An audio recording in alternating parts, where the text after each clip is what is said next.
नमस्कार, बहुत स्वागत है आपका जनसत्ता फटाफट में। मैं हूं आपके साथ निहारिका श्रीवास्तव। बुलेटिन की शुरुआत करते हैं। शुक्रवार सुबह इंदिरा गांधी अंतर्राष्ट्रीय हवाई अड्डे पर तकनीकी खराबी की वजह से 100 से ज्यादा उड़ानें देर से चली। ये गड़बड़ी एयर ट्रैफिक कंट्रोल सिस्टम में आई है। सूत्रों के मुताबिक ऑटोमेटिक मैसेज स्विचिंग सिस्टम यानी कि AMSS में समस्या होने से उड़ान योजनाएं अपने आप नहीं बन पा रही हैं। अब कंट्रोलर इन्हें मैनुअल तरीके से तैयार कर रही है, जिससे समय ज्यादा लग रहा है और उड़ानें देरी से चल रही हैं। अधिकारियों का कहना है कि तकनीकी टीम समस्या ठीक करने में लगी हुई है। गौतम बुद्ध नगर में शादी से जुड़े काम जैसे event management, photo videography, band बाजा और सजावट की खूब मांग है। कई बैंक्वेट हॉल और बारात घरों में एक दिन में 2 से 3 शादियां हो रही हैं। बैंड वालों की बुकिंग 20 से 60 हजार रुपए तक जा रही है और खास सेवाओं के लिए अतिरिक्त चार्ज भी लिया जा रहा है। अब तक 1200 से ज्यादा शादियां हो चुकी हैं, जिनसे करीब 1000 करोड़ रुपए का कारोबार हुआ है। व्यापारियों का अनुमान है कि दिसंबर तक ये आंकड़ा 3000 करोड़ रुपए तक पहुंच जाएगा। बाजारों में जबरदस्त चहल पहल और तैयारियां देखी जा रही हैं।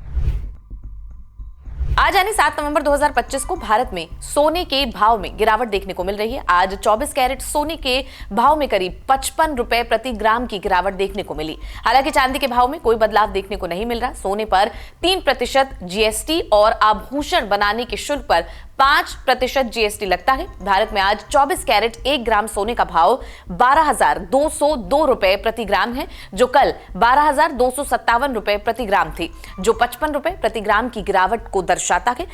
भारत में आज 22 कैरेट 1 ग्राम सोने का भाव 11,185 रुपए प्रति ग्राम है, जो कल 11,235 रुपए प्रति ग्राम थी, जो 50 रुपए प्रति ग्राम की गिरावट को दर्शा रहा है। भारत में आज 18 कैरेट 1 ग्राम सोने का भाव जो है वो 9,152 रुपए प्रति ग्राम हो गया है, जो कल 9,193 रुपए प्रति ग्राम था, जो 41 रुपए प्रति ग्राम की गिरावट को दर्शाता है। भारत में आज 10 ग्राम चांदी का भाव 1525 रुपए है। वहीं भारत में आज 100 ग्राम चांदी का भाव 1,52,500 रुपए हो चुका है।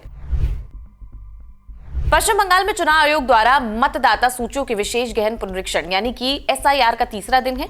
इसी बीच 80,661 मतदान केंद्रों में से सत्तारूढ़ TMC सहित राजनीतिक दल अभी तक आधे बूथ पर अपने बूथ स्तरीय एजेंट यानी कि BLA के नाम रजिस्टर नहीं करवा पाए हैं।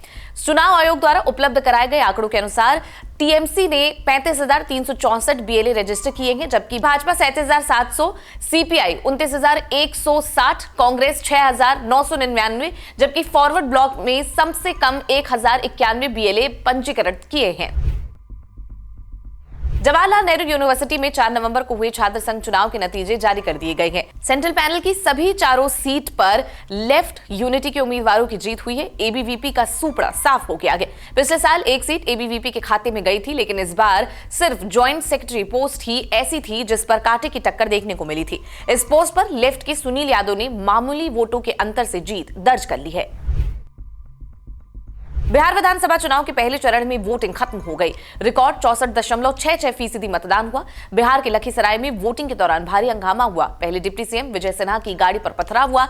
वहीं इसके बाद डिप्टी CM विजय सिन्हा की राजद MLC अजय सिंह से भिड़ंत की खबर भी सामने आई। राज्य के बेगूसराय जिले में सबसे ज्यादा 67.32% मतदान हुआ। इसके अलावा भोजपुर में 53.24%, बक्सर में 55.10%, दरभंगा में 58.38%, गोपालगंज की बात करें तो 64.96%, खगड़िया में 60.65%, लखीसराय में 62.76%, वहीं मधेपुरा की बात करते हैं तो 65.74%, मुंगेर में 54.90%, मुजफ्फरपुर में 64.63%, नालंदा की बात करें तो 57.58%, पटना में 55.02%, सहरसा की बात करें तो 62.65%, समस्तीपुर में 66.65%, सारण में 60.90%, शेखपुरा में 52.63%, इसके अलावा सिवान की बात करें तो 57.41% और वैशाली जिले में